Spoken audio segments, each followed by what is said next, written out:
today. So the first thing we want to hit is the Super Bowl. Okay. And how did our projections pan out in terms of the actual results? How they tie out? So Kia, why don't you jump in first since you had the worst, the most upset look on your face? Because I'm probably the most upset. I can't wait to like next week. In fact, I can't wait to this day next year when there's another Super Bowl champion, so we don't have to talk about this Super Bowl again. So, I guess the game was wild, right? They beat the hell out of Kansas City, which I know a lot of people love because I was at the Super Bowl party and some of the most bizarre things. Like even the Commanders fans in the room were pulling for the Eagles. You talking about wanting to slap somebody, P? I'm like, they're like, who going for the Eagles? And I'm like, and I'm a Commanders fan. They're like, I'm a Commanders fan too. I was like, but you going for the Eagles? Really? I was like, you couldn't bear it, huh? You just couldn't bear it, huh? I left at halftime because I just couldn't take it. Between the game and those people, I was out. I'm still mad. How did your prediction match up to the result? Hey, my prediction was wrong. I said I picked the Chiefs. I said you don't bet against Pat Mahomes. But I also said if you're going to beat the Chiefs, you got to beat them down. And that's exactly what they did. I don't think anyone had a clue that the defensive line of the Eagles were going to dominate the way they did. They totally manhandled the Chiefs offense. I cannot recall the last time I've seen the Chiefs have that many 3 and outs where they were just not on the field. And I also think that when the Chiefs and Spags tried to dial up the pressure for the blitzes that they were putting on the Eagles, they were ready for them. They had prepared for them. That team was coached very well. They took and maximized the talent that they had on that squad, and they stomped a mud hole in the Chiefs. And I will say the gap between I was trying to figure out, who can be competitive at this point now, right? You got a lot of good AFC teams.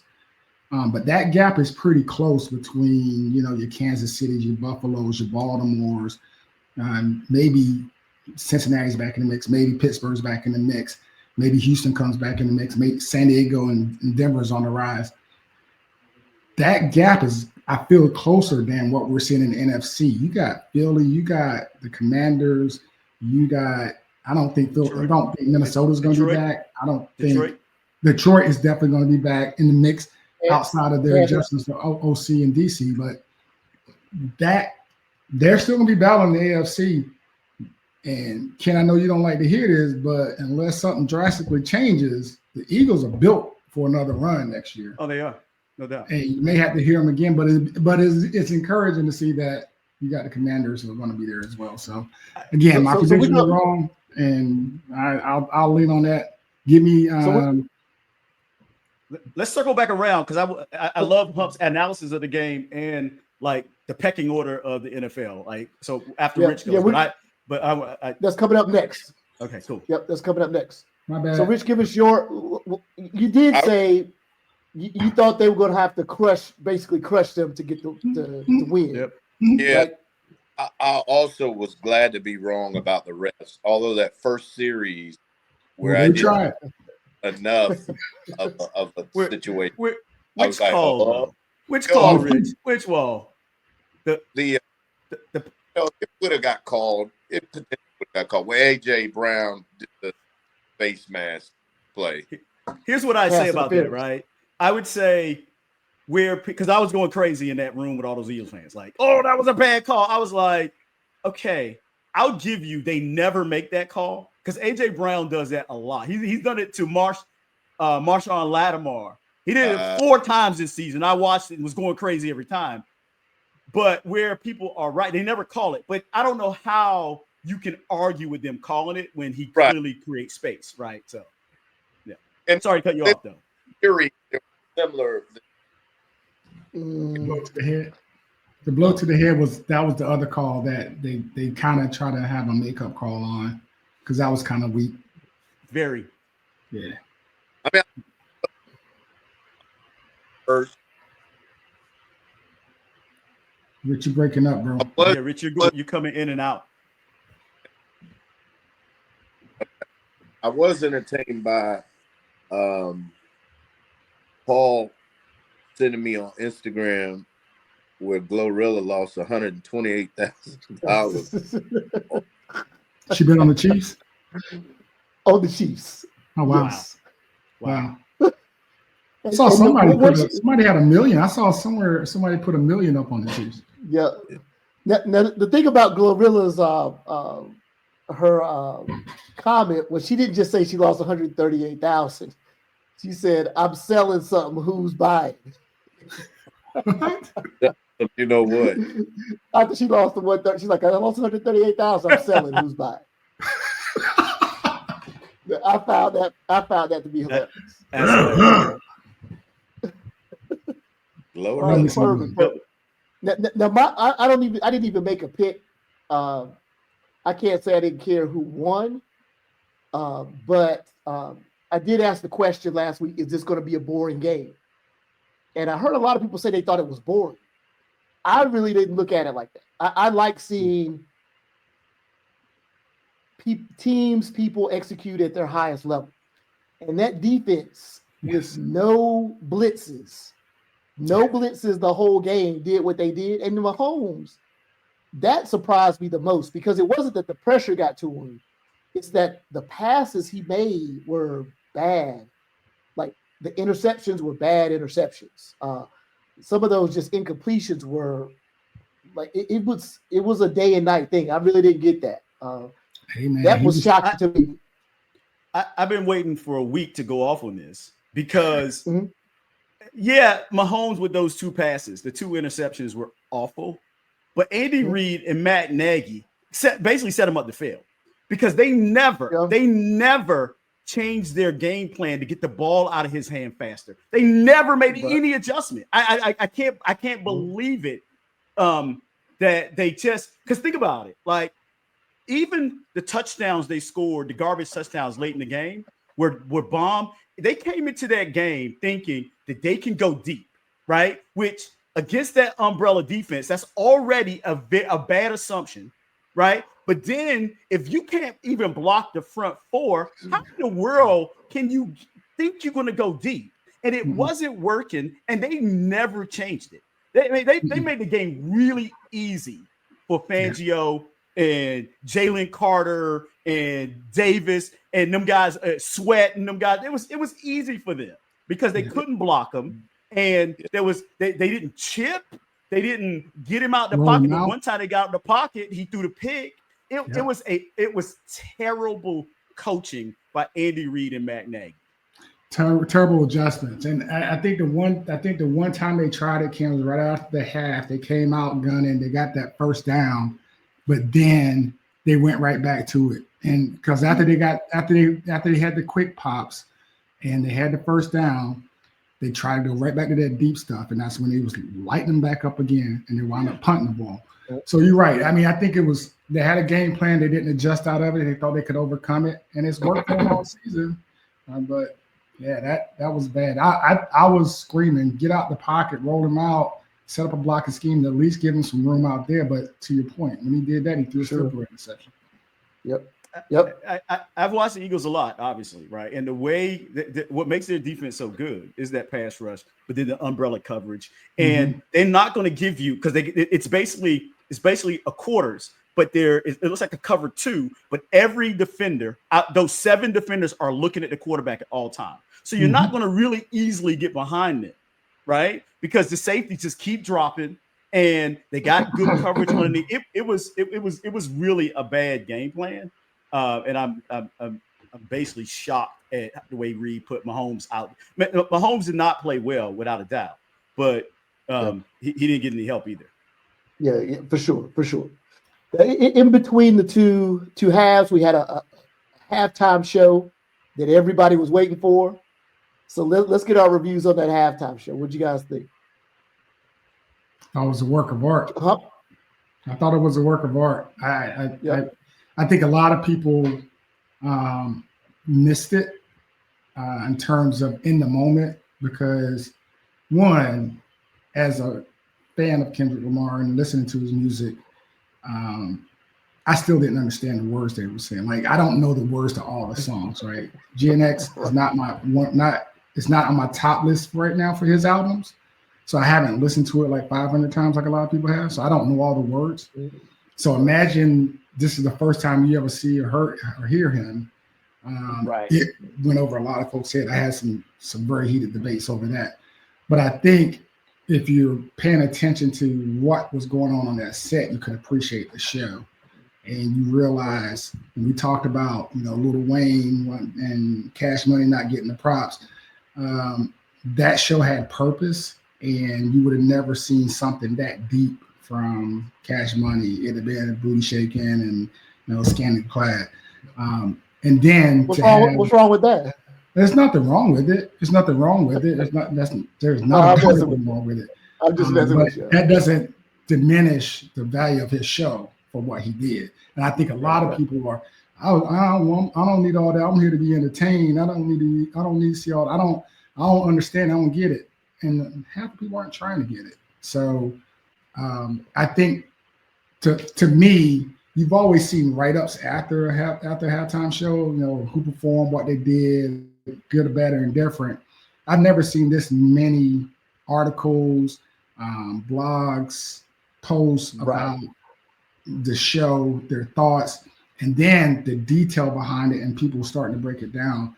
I think it's spot on. And, we talk about folks using their platform for things that are of substance.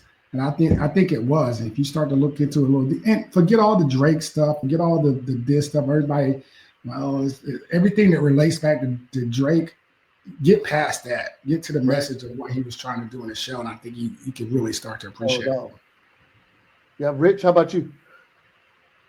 Thoughts? I didn't enjoy it. I didn't think. I didn't understand it. I really don't listen to rap like that. So, to each their own. Right. Yeah. Gotcha. Ken, how about you? Well, I think it's interesting, right? I always think of like Hump, count you Hump amongst the 2 or 3 kind of deepest kind of music people that I know kind of pick up on everything, right? I didn't realize that you weren't like into GNX. Like, I didn't listen to it. Like you said, I didn't listen like 5,000 times. So and then on the other side, Rich, you, right? And so I think that's a really good kind of dichotomy, because I felt like that's what like this has been about ever since the show dropped, right? Like if you're into Kendrick, and and you know his library, you know his style, you know how he do stuff, you were like, that was a work of art. Mm-hmm. Right. But if you don't know him, I've seen some people who kind of knew him on the periphery, and they were like, they might grade it a B out of style and stuff like that. But if you didn't know anything about him, you probably did not enjoy it, because his like, he stays true to hip hop, right? His he loves to tell stories, right? He and I thought he did a masterful job of putting together the choreography, to tell the story, to get the Drake shit in there, but not, stay within the bounds, right? Because over the years we've seen a lot of people not be able to stay within the bounds. He didn't curse. He cleaned up the lyrics sufficiently, right? And just the whole way he did his thing in Kendrick Lamar fashion was a work of art. I probably have watched it 5 times. Right. Yeah. No less. And again, don't get me wrong. I've listened to GNX, but I'll be honest. The brother puts out such deep music. I'm still playing catch up on a lot of his stuff. I've been there since, I mentioned before the show, give me high power. I want to hear some high power. I know we're going to get high power on the stage. And what I found out, the reason why he was playing a lot of GNX stuff and not a lot of his bangers was because when he left Top Dog Entertainment, he's making more money now on every stream for GNX because he's getting 80% of that money versus the 15% he was getting when he was a Top Dog. So it makes sense. You know, he threw 1 or 2 in there, but he wasn't going to play all that old stuff. He was trying to get his new stuff out there. And I'm still playing because I'm telling you, bro, there's not a time I don't listen to one of his songs. I pick up something else. I pick up something new, right? And I'm like, dang, I didn't hear that last time. And then you go, his music is so deep that you start going into researching on what do you mean by that? And you start going back. Next thing you know, hours gone, 2 hours gone. And that's why it's taken me so long to really get into GNX. Yeah. And I would say that's kind of the genius of the whole thing, because he had to have known that everybody watching this is not going to be a Kendrick Lamar fan. But once that word gets out there, man, look at all this hidden stuff that was in this. I think that's the genius of the entire performance, is that people were going to be talking about this long after just the performance, you know?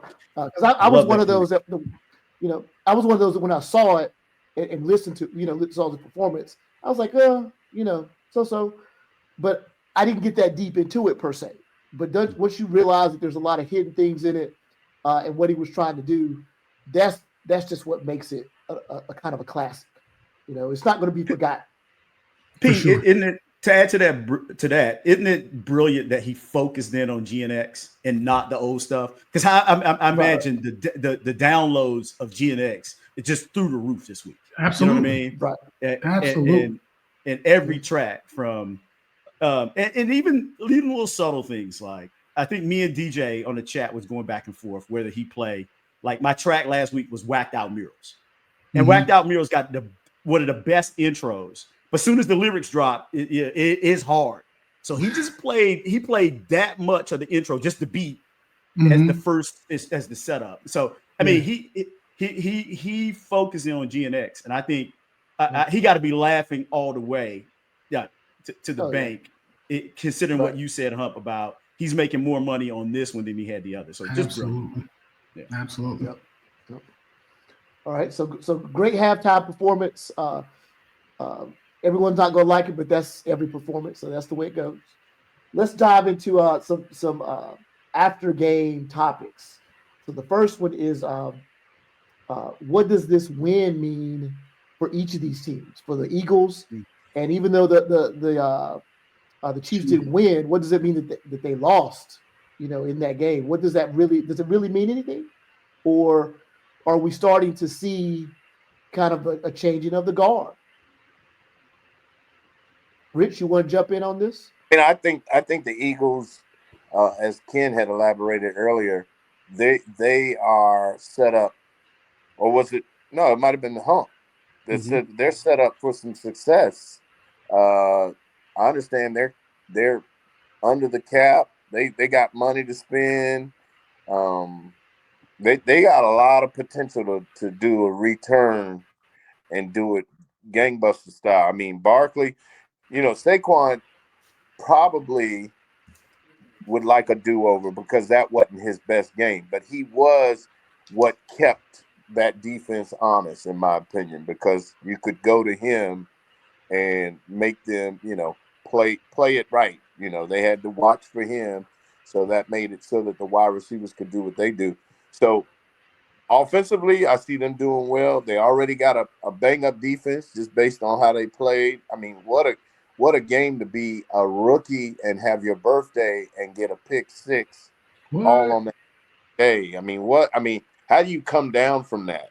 He's gonna be one on my 21st or 22nd birthday. You won't believe it. Yeah, Paul, we done heard that. We done heard about that. I don't know. I think the Chiefs got a lot of soul searching to do. I've read stuff that said that they're going to come back and get Tyreek. I don't think that that's the silver bullet. I think that they've got a lot of soul searching to do. And then there's the fact that Andy Reid might be leaving. So Hey, they don't need no more babies in Kansas City, man. They probably got him back. They ain't bringing him back, man.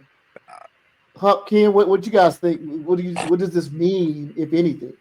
I'll start off with the Chiefs. I think for the Chiefs, look, they're gonna have to do an honest assessment of where they failed, and that, in my opinion, starts with the offensive line. They got to take a hard look and see what they got to do there to improve. I don't think they need to get too excited about their receiving positions. Worthy is coming into his own. He had a great game, a couple touchdowns. I think he had 130 some odd yards, 140 some odd yards. He had a great game. They got Rashee Rice coming back off of injury next year. Pick and choose whoever else you want to plug into that offense. Kelsey may or may not come back. I don't think he retires with this bad taste in his mouth. I think he comes back. And between Pacheco and Hunt back there in the backfield, I think they're solid there. Offensive line is where they're going to have to really tighten up. And they're probably going to close some gaps. I think they have a couple of folks they have to pay on the defensive side as well. Choose between linebacker and defensive back. But they'll be okay. And again, they're still going to have to do the same battles that they had in the AFC this year. They may get knocked off, but they're going to be right there in the mix. They're not going to totally fall off. And like Rich already said, Philly's set up for a good run here. They have folks contract signed, and most importantly, they're a young team, man. They just got that young energy that, the gift and the curse there is they're young and they can make that run. The curse is, they got there the first year, and are they going to put the same work in? And that's when the leadership portion is going to have to come in with Sirianni. Is he going to be able to keep those guys motivated, keep them amped up, keep the chip on their shoulder like he had them this year? That's going to be, in my opinion, the difference between what they can be and what they will be. Gotcha. Ken, how'd you feel about it? The Eagles suck, right? No, I wish I could say that. I'm sick as about them.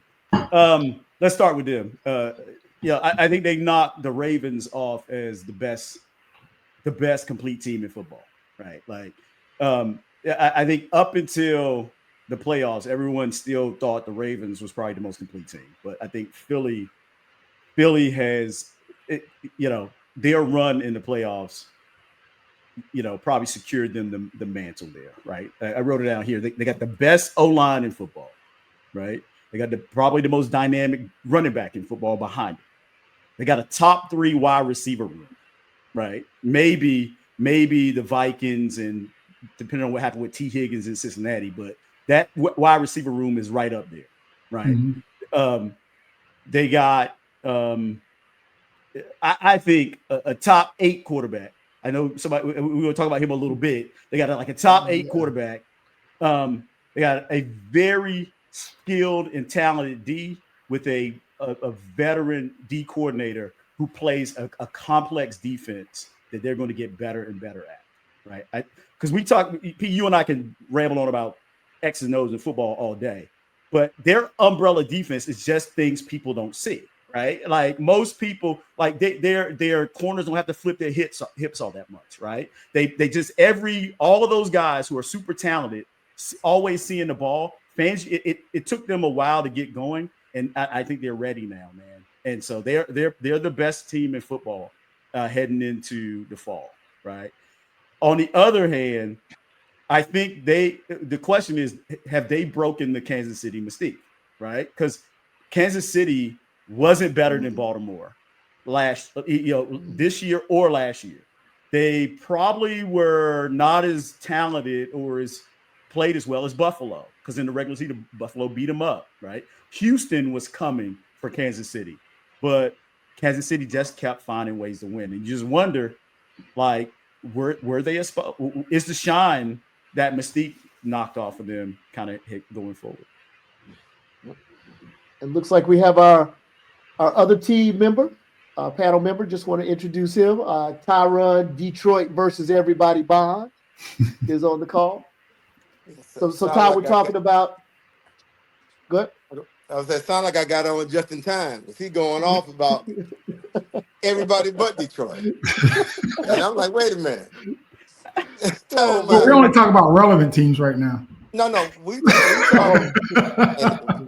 Hey, you might want to X that Cowboy fan out for this segment. Hey, I said we only talk about relevant teams. That name hadn't come up to you. And we're gonna mute you up for that. Don't put Detroit out of that mix. Talking about the best all-around team, because y'all beat a team with 21 players out. Please don't. When we come back healthy, you put us right back in there, because our two running backs are equivalent to their one running back. There's no doubt about it. You put them two together, they right there with them. Yep. Our offensive line is right there with them. Now, I do give them the advantage. Maybe even defensive line, without a doubt. You got to get that plus to them.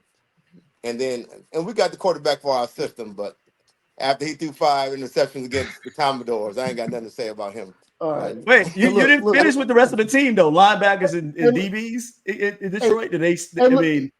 There's a lot on that Philly. The rest of that defense. We don't talk about the losers on this broadcast. We talk about the winners. I'm gonna let it go, because right now we sitting at home. But hey, just don't count us out. That's all I'm saying. This was the question, Ty.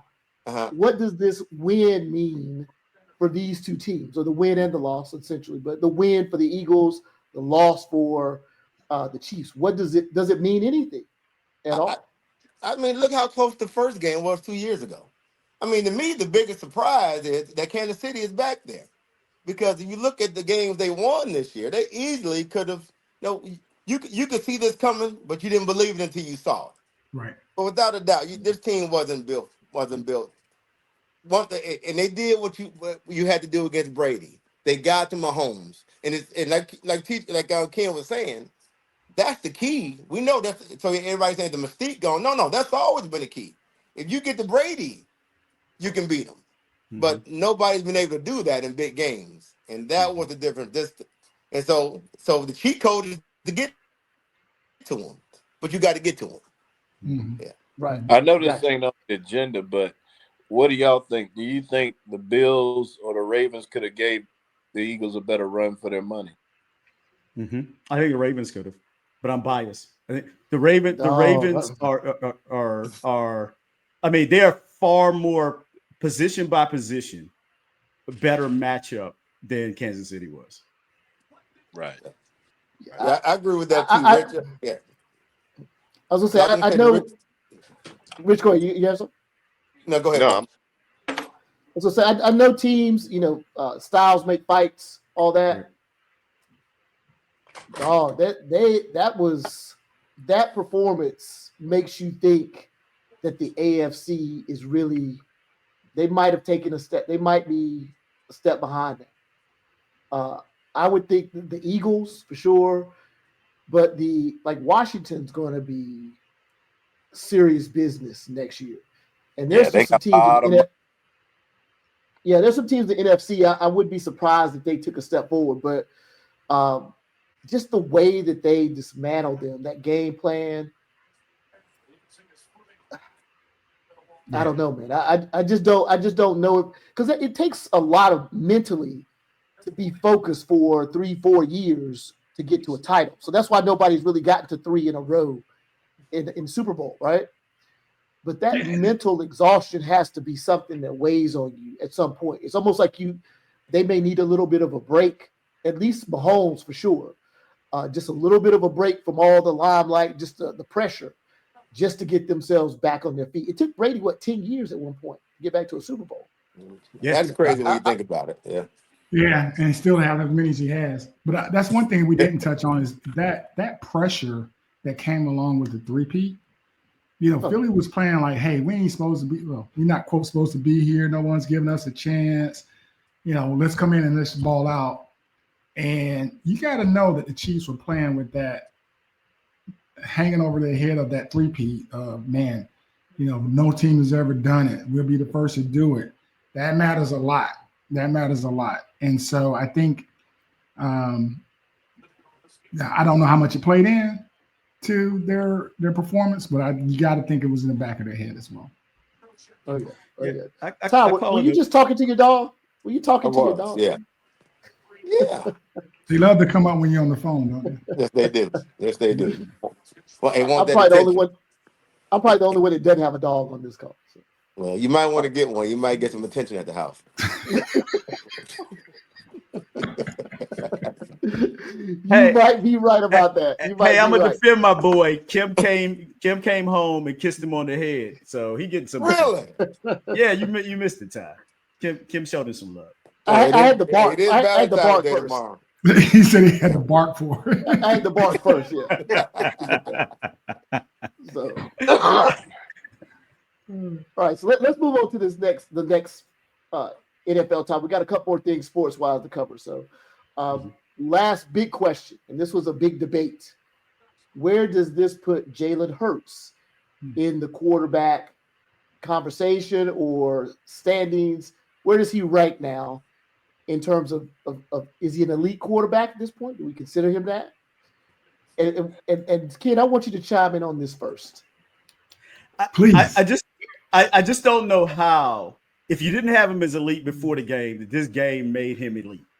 When the game in pecking order of what decided it was the Philly D-line, the rest of Philly's defense, Andy Reid and he and Nagy's bad play calling, then Hurts, right? And even if I go beyond that and go back to when they beat down my Commanders 2 weeks prior, that game they scored 7 rushing touchdowns. So if I just don't understand. How many did Hurts score in those though? He scored 3. Yes, I'll give him that. Okay, if you want to make him a running back, I get it, right? But he also is he as a Lamar and Daniels fan, I get the running part. I'm not taking that away from him. Mm-hmm. What I'm saying is, I just don't know how you can bump him up to top 5 or 6 if you didn't have, based off the performances that we had, because he had the easiest. The Kenny Pickett could have won that game. Kenny Pickett could have won that game. All right. But, so Ken, I would say this, and the reason why I think it starts to come up in conversation now is because he actually won the Super Bowl, and he was Super Bowl MVP. And like it or hate it, that is one of the criteria that a lot of talking heads will use when they start talking about elite. Joe Burrow got to the game, he didn't win it. He's considered elite. Your boy up in Buffalo ain't got there, and he's still considered elite, but he's doing a lot. He's making rushing touchdowns. He's throwing the football. So I think he has to be a part of the conversation. Is he there? Is he top 3? No. Is he top 5? Debatable. Is he top 10, top 8? Absolutely. But I think he still has some ways to go. He has some things to show.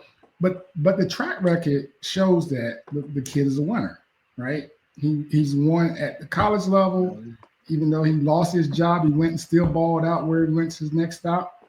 He's won at the professional level. So you start talking about. If you play about QB at Alabama, you'll be a winner. Say what now? If you play quarterback at Alabama, you be the winner. If you walk on and say, I don't need anything. I'm not knocking that. It was a machine. It was a machine. But they've had some people in there who couldn't win too, right? And I think that's more than indictment on him. Right? And was a winner. Yeah, he didn't win a national championship, but he was always winning. He won the Heisman Trophy. I mean, you can't knock that. So again, and I'm glad you brought in Daniels and Jackson when you start talking about the rushing aspect, because I think that also adds to his value as a quarterback, because he can beat you 2 ways, right? Again, I'm not so sure. Great offensive line. I'm not so sure that he can be. How do we know he can beat us 2 ways? Because he doesn't have to carry a load. He's got, again, the best offensive line and a great running game, and he has the easiest job of all the guys you name. But the way Ken's describing him, you'd think he was Trent Dilfer. I'm saying no, Rich. I love that you said that because by the logic that they use, that he wins a Super Bowl, now he's elite. There are a lot of guys we can put in that category. Nobody puts Trent Dilfer in that category. Again, they scored 40. Joe Flacco. No, Flacco played a great game. The difference between the two, where you have to separate the two, is that he did it 3 years ago. So if this argument was 3 years ago, which is why he probably didn't get the credit until now, was he did it 3 years ago. You were like, okay. Then last year, they still won 10 games before they collapsed, and it wasn't him. So they still had a great season with him last year without the running back. So now you get to the Super Bowl, and the difference is that you do what you need to do for your team. He made the throws he had to make. I've never seen anyone that you're apologizing and praising for him at the same time. I'm not do what you need for to do for the team. I'm right? not. You realize he had he did you realize everything right. as a starter. And you realize as a starter, he had the fewest passing attempts as a starting quarterback since we have a running game. That's fine. I know he didn't have to. So that's you why don't think if Mahomes had a running game, they would run him more? I mean, you can't punish. But he made the throws that he needed to make. And then what stood out when you said they had 7 rushing touchdowns, and he made 3 of them. I mean, that's pretty stellar right there. Because everybody can't do that. That what separates him from everybody else. He's elite in what he does. Now, like you say, he's on the precipice, but still, if you want to give him another 1 or 2 years, but you get the 2 Super Bowls in 3 years, hey, it's saying something. But Philly got to 2 Super Bowls in 3 years. He didn't lead them like Mahomes led Kansas City. Okay, he doesn't lead them. That's a hell of a statement right there. I don't know what to tell you. If he didn't lead them, somebody had to lead them. Somebody had to lead that offense. You know who leads them? Who led them? The offensive line that they had. Okay, right? So the whole we can take that award back. So we can take the award back from the running back too. Then if that's the case, the line's so great the way. Then why would we give what's the running back? I forget his name. Hey, we don't need to know his name because hell, you can throw me back. Then I can run the ball behind that line based on what you're saying right now. You took it too far. So you got a great line. Hey, he already said Kenny Pickett could have won the game. I said Kenny Pickett could have won the game.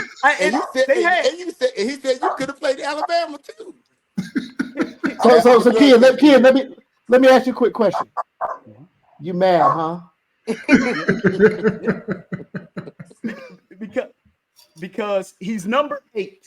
He's number 8 on the list right now, and he did not go into a top 5 or 6 quarterback. So who's he behind? Who's he behind? Let's count. So on this list, make sure you say on my list. You keep saying the list like that's God sitting down. This is the list. No, hold on. No. So hold on. You didn't ask me what list. The list is QBR.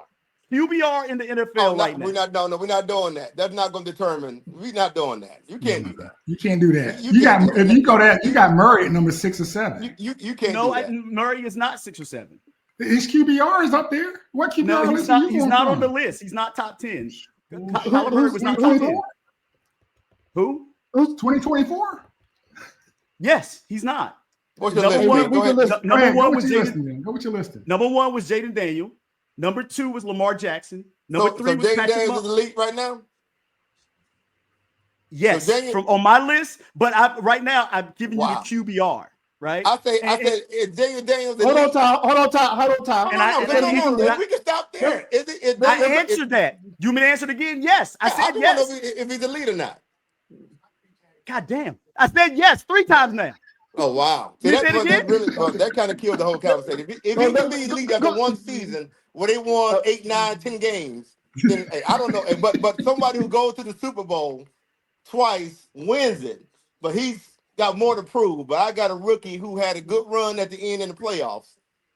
Wow. Okay, let's move on then. All right. So, I want to hear the list though. Based on his QBR. Let's hear the list, kid. Let's see what the list is real quick. I obviously ain't the one mad, P. You can put you mad up for him. I'm mad because when he's ready, when you're ready, I'll get back to the list. When he keep going, I'll wait. Hold on. We're gonna mute time for now, man. Thank you. Number 4, they had Josh Allen. Right? Number 5, they actually had Bo Nix. Bo Nix as a better QBR. I had Bo Nix as number 4 on that list. If you're talking QBR, but go ahead. Okay. CJ Stroud is number 6. Baker Mayfield, number 7. Then Jalen Hurts, then Matthew Stafford, then Russell Wilson. That's the list that came out of QBR. You lost me with Bo Nix, man. So it's not my list. I get it. Which I had Jalen number 5 on that list. What rating do you have? Because I had Jalen at 65.4. I just pulled the list of QBR. I don't have the numbers in front of me. I just said dump the QBR, dump the top 10 by QBR. I'd say top 10. I think Bo Nix was 66 and Jalen was 65, if I'm not mistaken. And that's 4 and 5. Hey, guys, I got a question for you. It ain't necessarily tied up into this, but it might make for a decent segue. I don't know what next after this. Do you think that Jason Kelce is kicking himself that he did not just hang in there one more rodeo? Yeah. But it would have been 2, wouldn't it? It would have been 2. Yeah, it would have been 2. Yeah. But I thought about him too, Rich. Yeah. From my ranking, P, I would not put Bo Nix ahead of him. I might would entertain CJ Stroud ahead of him, right? Because but that's your list if you're going by QBR. No. Now I'm talking about my list. Okay, right? Gotcha. I'm talking about my list, right? Gotcha. I think I would have CJ Stroud ahead of him. I think Baker Mayfield had a better season than he did. Baker Mayfield had a really good season, right? Mm-hmm. Yep. And with that, to me, that's what. And as I heard someone say the other day, I still like Matthew Stafford in compared to Jalen Hurts in certain situations. And so all I'm saying is, he before the Super Bowl, most people when they talked about 5 or 6, he wasn't in that conversation, right? And then all of a sudden, he wins in a game where his defense held the Chiefs to 23 yards in the first half. All of a sudden, we're going to promote him to the top 5 quarterback. It's just narrative. How many yards they get on offense? How many yards did they get on offense? The Eagles. I don't know. I don't know, but they got more bites at the apple because they had a great defense. But they got them. They got one. Right? They got one first down. One first down. Kansas City on their first pass, and then couldn't get any more. I'm not here to take away. I gave him. Do you disagree that he's 4th on the reasons why they won the game? I don't agree with that. What are your reasons then? You don't think? I'll go with the defensive line 1 without a doubt. The defensive line without a doubt is number 1. Okay, number keep 2, going. I'm gonna put him 2. I'm gonna put him 2. I can't help what the other team does. I gotta do my job when I did it. He scored a touchdown. He made hell of a passes. Cooper DeJean had a pick 6. He didn't turn the ball over but one time. He made a turnover early, but he played a dang near perfect game. So go by QBR. Yep. It's so important in the other time. Don't get new now. Don't get new now. Talking about? Don't get new now. QBR is so important. What was the QBR, Ken? I don't know, and I don't give a shit. I ask you a different question. You just put his play ahead of Cooper DeJean's pick 6 and Baum's pick in the red zone. Because I saw him throw 3 touchdowns. That's why. I'm not going to take one pick 6 and put it over everything else somebody else did. Because to your point, the pick 6 probably came because the defensive line was so good. So, hey, who couldn't catch the ball? The defensive line so good. So give that pick 6 to the defensive line, who I said was number 1. So move on. See, listen to your logic. How in the hell am I going to give the D line credit for a pick 6? So Cooper didn't get credit for interception that the defensive line called. You just rambling now, bro. You just rambling. There were 2 picks. Everybody out here knows. Okay, you understand what I'm saying, huh? No, he's giving Cooper DeJean credit for what the defensive line did. But like offense didn't play it. Hey, because offense didn't do anything in that whole game, King. It was all that's the message that comes across, right? It comes across. It does come like that. They didn't score anyway. Anybody could have came in and threw that nice pass, that 60-yard pass, perfectly on the dime. Anybody could have Right, done good that. point. Anybody It wasn't could have ran. 86 You're right. Bears. Hey, That's not and It wasn't to 86 the Bears. point, 85 the Bears. running 86 back Bears. didn't do 85 nothing Bears. that game. P, I The give him running credit game for was the shut pass. I down. give him credit for the pass. I'll give him. Kenny Pickett could have made that pass too. He was so open. He just went right over the top. Okay, anybody could do it. I've seen Kenny Pickett throw some bad passes, and we've seen a lot of quarterbacks do that. Please, I mean, you want to say that? Let me Look at your interject. own quarterback. If the Let me interject. defensive line, the defensive back didn't hit the ball, He the just tip Hold on, on let me- the Hail Mary, we wouldn't be talking let about me- him right now. let- So, let me hey, say anybody something, could have P, made the throw, but it wasn't a because perfect throw. Jaden. All right, I'm gonna mute both of y'all for a second. All right, I'm gonna interject here to your neutral corners, please. We're gonna have to agree to disagree on this because this was never gonna get solved. And I see both sides, but I will say this: people underestimate the ability to simply execute the plays that are given. There are many. I hope you're not including me in people. I hope you're not including me in people because that's not what I did, bro. Okay, That's not what I What I'm did. saying. This is what I'm I saying. thought he was muted. I thought you were too. Look, let me get y'all again. Let me mute y'all while I talk. Look, I think people do underestimate just the ability to simply execute the play. I think we see a lot of bad quarterbacking on many levels, simply because college level, high school, even professional, because the quarterback fails to assist the team in executing the play. I'm gonna get you, kid. I'm gonna get you. Just give me a second, all right? But I think that's a great point. And in terms of Jalen being elite, that's going to be up for debate. But I know he's getting paid like he's elite, so that's all that kind of matters at this point. You know, he's getting paid to be elite, and he got him a Super Bowl, and he did what he was supposed to do. Can't take nothing away from him. All right. Now I'm gonna let y'all out the doghouse at this point. But y'all both mad for sure. We're gonna move on to the next time. What you have to say, kid? You had a comment. What was the comment? The one comment I'll make is I am consistent in this conversation in that part of the reason that I am like Hump, you've made the bet in our Joe Burrow debates with UP. There's always this notion of Joe Burrow did this, he owns Patrick Mahomes. And Hump, you mock that more than anyone because of what the defenses do. I am consistent. I think every quarterback, you have to look at what they've done in the context of the rest of the team they have, right? And right now, this dude, we just said, is playing for the best team in football. Did you call it the best team in football before the Super Bowl? I don't remember. I was going to say, yeah. Philly was never the best team in the football before the Super Bowl. Now, all of a sudden, they're this, without a doubt, the best team. You never said that before the Super Bowl. Did you ask me that question, bro? You never would ask say, me that I've question. never heard you in our Let's move on to the next ever topic. say they were the best team in football before the Super Bowl. Okay, that makes a good point.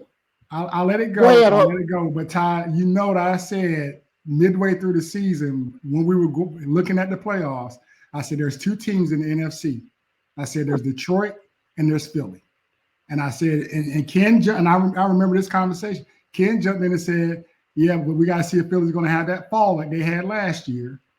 And then Ken, and Ty, you were like, well, all these injuries is going to be our downfall. But you can't act like anybody was talking about Philly before the Super Bowl. Come on. And I want everybody to remember this face, right? Kid is definitely a little mad. So we're gonna jump on to the next topic.